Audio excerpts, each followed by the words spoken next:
Oh, hello guys. Magipakita ko lang sa inyo ning akong niluto karon nga kung mangita mo kanang kinuripot binadget ito lang. O palit ka og pasayan gamay, sabawan nimo, tapos imong sabawan butangan nimo siya og sutanghon. Na yan oh guys, so, sutanghon. Kunti lang pasayan ko guys, bumili ako ng 1 kilo tapos binudget ko ng 5 pieces, sinaan ko sa cellophane para siya ay madali lang kuhain ko sa rep at saka pwede na lang sabawin, lagyan mo ng mga gulay-gulay at saka yung mga bata kumain sila ng sutang ng ganito at saka yung lukon. uh, Parang mabudget mo.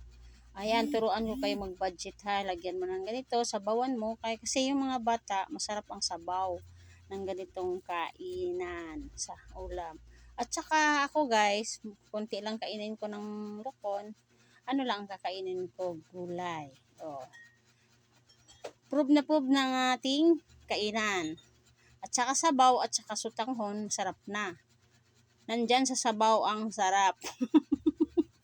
Masarap kasi ang sabaw ba? 'Di ba guys? Sarap ang sabaw. Sabaw kasi ang pinakamasarap sa talagang lahat ng ulam. Charot. Ito guys. Masarap din ang unod. Thank you guys.